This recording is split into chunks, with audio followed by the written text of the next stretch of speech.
Welcome to This Open House, where we talk about all things real estate related. With your hosts, David and Rebecca Guthrie of the Hacienda Group at Long Realty Company.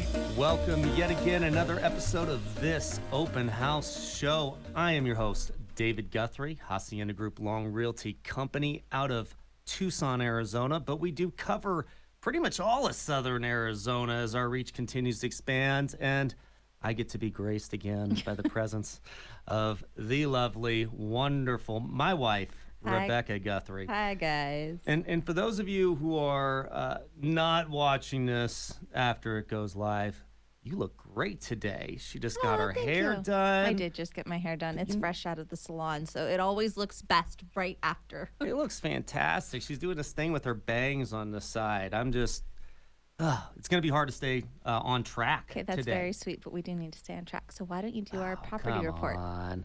Property report in Tucson here. We're taking stats here the first week of May for the city of Tucson. You know, the active inventory properties that are available to make offers on, and we don't see a change in status indicating that they're under contract, is holding pretty firm right now. 664 current active listings.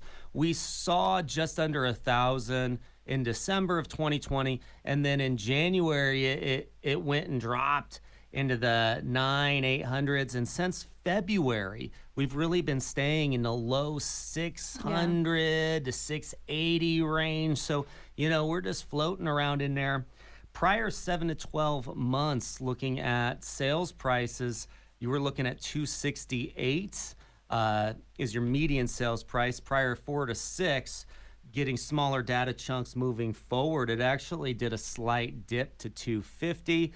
And then last 3 months, we've jumped back up into the $265,000 range. Days on market is sitting tight at 5. And guys, what you need to know about this days on market statistic is this is when the seller's broker changes the status in the MLS. So you're looking at, we go live, it's active. Maybe there is a lot of negotiating happening. It could be within the first 20 minutes. We're getting a whole bunch of people coming, offers coming in, and all of those conversations take a little bit of time. Some sellers, they're choosing to say, you know what? Let's let it sit a weekend. Right. Let's look at what happens over the weekend. That's great. It's Thursday and we have some offers on the table, but let's let it go do its thing. And so that's what we're seeing. It's not necessarily, it's taking that long to sell. In many cases, that's absolutely not the case. Selling right away. But as far as the official contract change, that could happen. Now, our rules state that within 2 days, the status is going to get changed into the MLS. So, we're relying on that data from the community, the real estate community as a whole. Right. And that's what we're seeing is about 5. So it doesn't surprise me.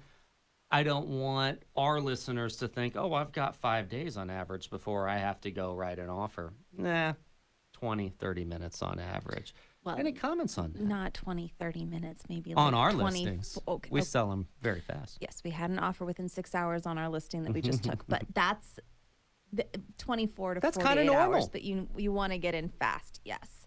And the other thing that we stay on a regular basis, but the fact that we're staying around 600 listings does not mean that there aren't new listings coming on. What it means is that every time the new listings come on, they're getting absorbed really fast. The absorption rate is it's still really high. Right. They are getting vacuumed up, and we are putting more on, and you could just see this recycle taking place. Okay. And it's difficult for sellers right now. They're looking at, where am I going to move? What are we going to do? So some favorable negotiating terms that we're seeing on some of these occupied properties, long closes of escrow, giving the seller the opportunity to go ahead and, find something else, make their own offers, move out. All of those things are tough. And, sometimes jumping ahead a little bit, the process, not just for us adults, but if there are children involved Absolutely. at the house, those things can be difficult and can take time, Yep. especially in this world with Zoom classes, Schools, and Zoom it's just schools. all of it. I Yep. mean, how many parents out there are like, look, I'm working from home and my kid's class is going, and I can't have a train of buyers coming through today. Sorry. Right. Or, inspections. Hey, we need to do inspections, weird hours because we have all of these. We're seeing that too. Yeah. So right. flexibility is the name of the game. How are rentals doing? Rents are, doing all right. You're in their median 3-bedroom rent is $14.95 a month. When we take 3-bedroom homes and contrast that, you're looking at about $257,000. You're still in the $300 a month savings with a 20% down loan. Your average decent credit. It still makes sense to buy over rent In Southern Arizona. In Southern Arizona, notwithstanding some of the other places out there. So, these statistics, this data, we can deep dive in a lot of different areas. If you're an investor, you're going to have a very different outlook and look on these markets. We'd be happy to go into more detail with you. If you just have any basic questions or you have some show ideas, feel free. Shoot us a call, 520-462-2611. You can also text that number. You can also email info@thisopenhouseshow.com. And you can visit us on the web, www.thisopenhouseshow.com. So with all of the moving and all of the things that people have to do, Yep. it can be tough. We just got through with this as well, didn't we? Yeah, we did. So we say this frequently on the show. The reason that you are moving is specific to you. And there are lots of different reasons that people choose to buy and sell homes. And for us, we had our starter home that we loved, that we had updated, and then we had the opportunity to buy a house off market that gave us more space. It gave us a bigger backyard. It gave us a pool. It allowed us to move into the next phase of our kids being not babies anymore, 8, 5, and 3. So we're getting bigger, and you know what kids do? They just keep growing. They just get bigger, and they do it super fast. So we had this opportunity to buy this off-market property, even though we had literally just finished the remodel. That we were like, okay, this will make it so that we can make the house work for a couple more years. And we decided, with interest rates being what they are, and the fact of the ages of the kids, and the pool, and the backyard, and you know, all the things, that we were going to move. And you know, I was an emotional basket case because this was, you know, the home that I came to when I got married to David. And yeah, I carried her in that home over the threshold. He did. And I carried her out. It's true. He did. When we walked out for the last time, he carried me out. And then, you know, circa now, we took a selfie. We didn't take a selfie the first time, you know, 11 years ago. It was a thing. Selfies were a thing. It was, but not as much of a thing. We forget how fast the world has changed. But our kids had a really rough time. And we wanted to spend the rest of this episode talking about strategies and ways to help kids process leaving houses, because especially a childhood home. Right. And we're not in any way saying that this is the best way. We're not saying that we're experts at this. We've done it. And every kid is different. And kid is different. And you know, some children are much more adapted to moving. You know, right. Military families pick up and move all very the time. frequently. Right. They're not going to usually accumulate the same amount of things to move and take. There's this constant. And so that makes things easier in some ways, but it makes them harder, hard. So some of the things that we might be talking about, your kids, if you're doing this for the 4th, 5th, 6th time, whatever it is, may not really apply to you. Well, and the other thing is that, you know, different children are different, obviously, but 2, how our oldest was when he was 3 is not the same as how he was when he was 6, which is not the same as how he is right now at 8, which is not the same as how he'll be at 13. So things that worked in the past might not necessarily work because the maturity just happens there. So I think that before we go to the break, the thing that I really want to make sure that everybody really thinks about is give everybody a lot of grace. Moving is hard. Patience. It is. It's emotionally hard. It's physically hard. It's mentally hard. It's stressful. Even if you're doing it, quote unquote, really well, it's hard. So give yourself grace and give the people in your family grace because everybody's dealing with their own emotions. So on that note, we're going to head into a break. And then on the other side, we'll talk more about tips and tricks that we came up with and we've gotten from clients. So catch you on the other side.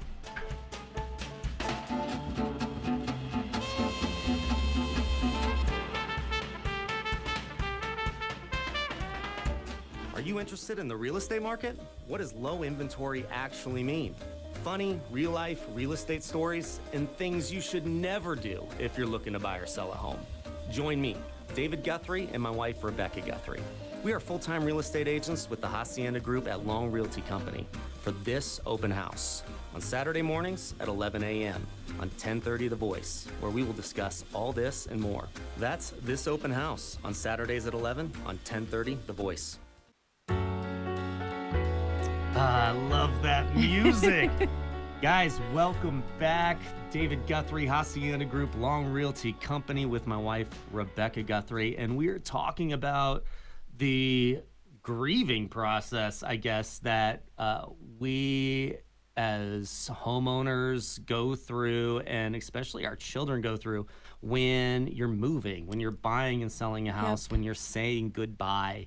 You know, one of the big things that I think is hard for kids, it's like, well, wait a second, what do you mean we're not going to come back here? Right. Unless you're selling to a family member or a friend, you know, that's... You're not likely to walk through those doors again. Really it's just, not you're likely. just not likely to. So. Nor do they probably realize that they really most likely do not want to. Right, because it won't be their home anymore. It will just be, at that point, a house that belongs to somebody else. Yeah, and it's not going to feel the same, which is kind of part of this. You know, how you announce moving to your family and your kids, I think, is a really important thing to do. A bad idea unless you have to. Life circumstances happen, and sometimes you just need to pick up and move and go. There are reasons for that. Yeah, and notwithstanding absolutely. those things, I think that whiplash can be really hard for everybody. So, you know, starting as early as possible is a great way to do this. Right. And you know, be talking with the kids. And be really honest with the kids. Hey, kiddos, we're looking at buying a new house, and here are the reasons why. We want to have a pool for you guys because you're getting older. We want to have more space so that everybody can have their own bedroom. We want a bigger backyard. Whatever, we want a bigger kitchen. Whatever the reasons are that you started looking, sit down and have a conversation with the kids so that they can say, hey, are you doing this? If it's appropriate and you feel like you can, once you start the process of looking at the house, bring the kids with you. Have them, and you might not want to do that for all of the houses, but once you've narrowed it down or you've picked the house, have them come see it, then walk through and talk about, cast a vision, show, here's what's going to happen. And we're not sure which room's going to be yours yet, but no, you may not have the master. All of our children have tried to take the master at the new house. They're all like, we want that room. No, that's mommy and daddy's For some room. reason, all the kids know the kitchen's daddy's room. It's true. I don't know why that is.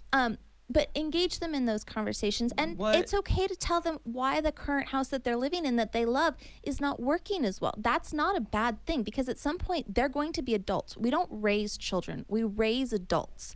And because they're going to be adults, you teach them now how to do this because at some point they're going to have these exact same conversations. What I hear you saying, Rebecca, is that we are not focused so much on what we're leaving behind. Right. We're focused on what are we going yes, to. Absolutely. And to give the children some real autonomy in this.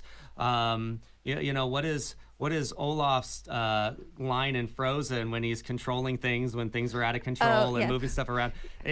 Sorry if you haven't seen it, but it's hilarious because there is some real truth to that. Right. What can the kids control here? Maybe it is, well, how do you want your room to look? Right, because it's going to be a new room. It's going to be a new room. It's going to be a new experience. And that's a great way to look at this. One of the other things I think to do, again, the Band-Aid pull-off is good in some instances, but it can also be tough. So one of the things that was beneficial to us and helpful to us is because we do not live in homes the same way we sell homes. Right. You just all of don't. the appliances you have all over the countertop, the way that your bathroom looks, the way that everything is not the same way.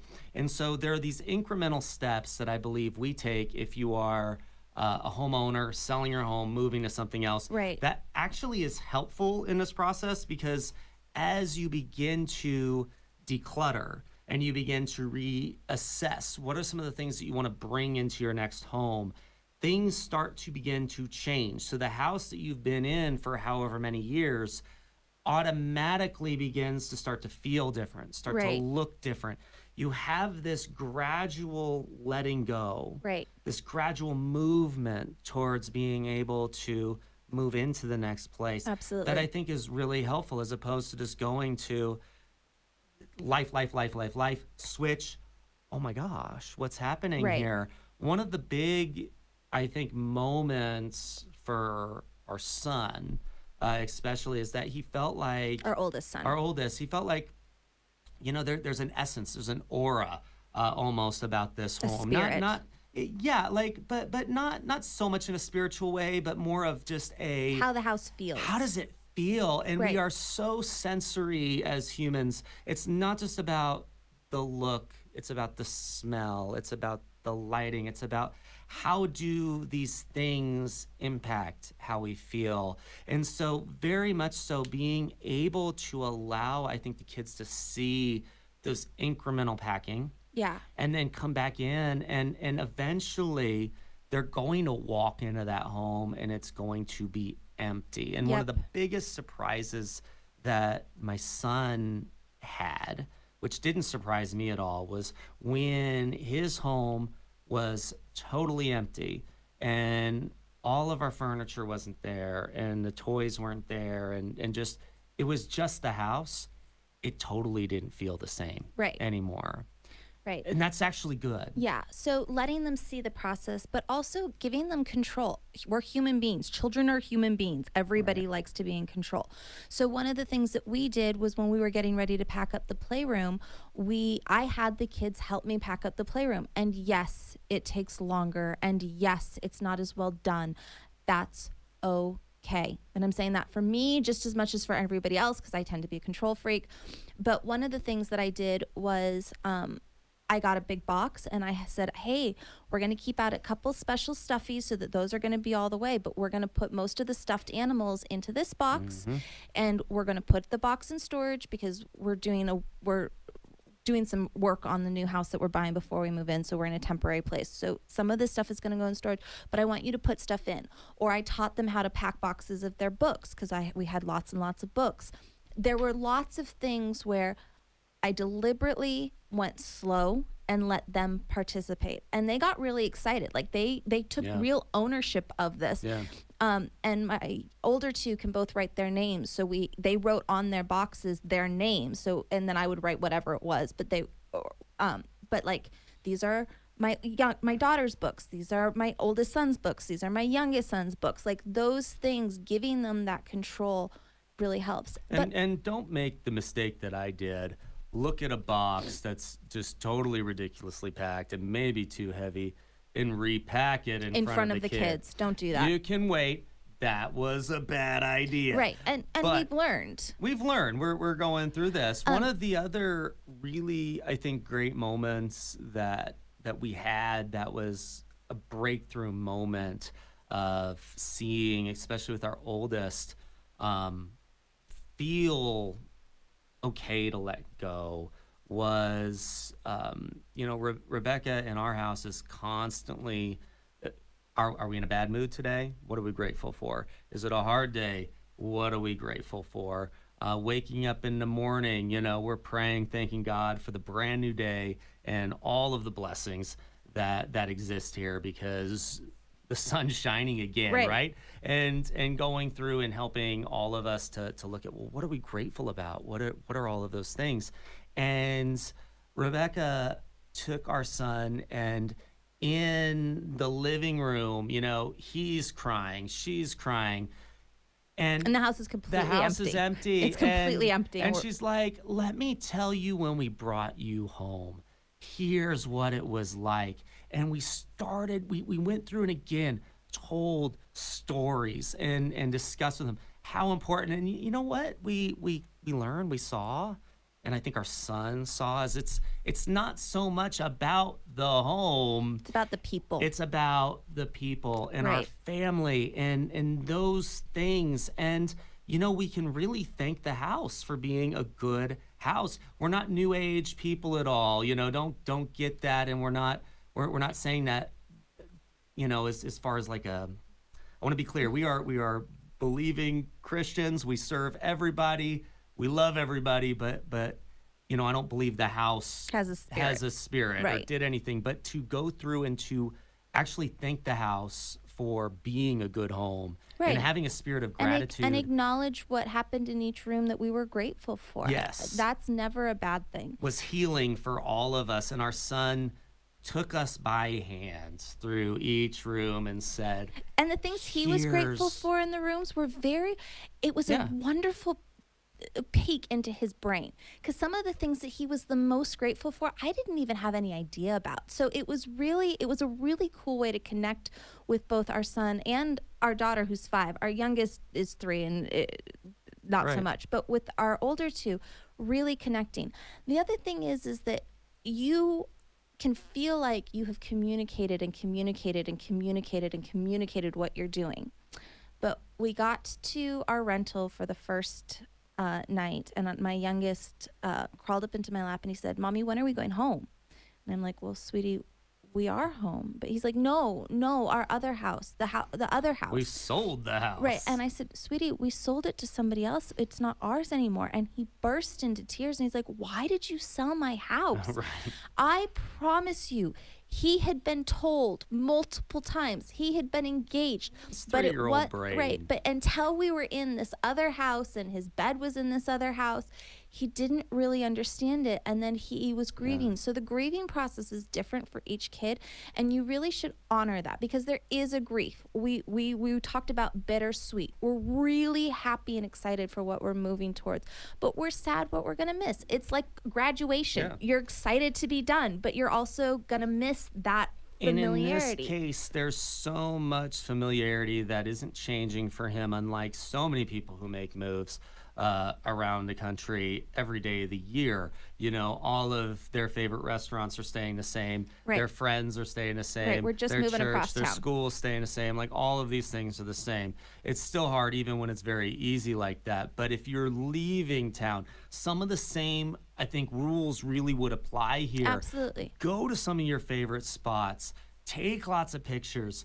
Go in there. Have that favorite pizza or your favorite hamburger again, and really, make this and say bye to the place and thank it for, being a great restaurant and a great park. The last thing that I want to say before we wrap up, because this half hour always goes super fast, is you're grieving too. Even if you're excited, there is grief too. It's okay to acknowledge that to your kid. It's okay to say, "Hey, mommy's sad too. I'm going to miss this." It's okay to say, "Daddy's sad too. I'm going to miss this." Mm-hmm. But you know what? When we're sad, we can talk to each other about it. And that creates a healthy relationship that hopefully will extend long past them being 8 and in tears over their first house. Absolutely. Thank you, Dr. Guthrie. And she, we're not experts. We're just parents, and we screw up every single day. And real estate, in many aspects, is hard. It's emotional. Tough. It's emotional. Speaking of hard. Because it's dealing with people. Speaking of hard in real estate, you're a buyer getting under contract. Boy, that can be really tough. And I'll tell you, we have a long, long, long list of very, very, very happy buyers who are excited to either be going through the process, be in their home, or have just received their keys. So light at the end of the tunnel if you need our help, you can go ahead and reach us, 520-462-2611. Info at thisopenhouseshow.com and www.thisopenhouseshow.com. We will see you next time. Yep. Thanks for joining us. We hope the tips were helpful. We hope you have a fantastic week.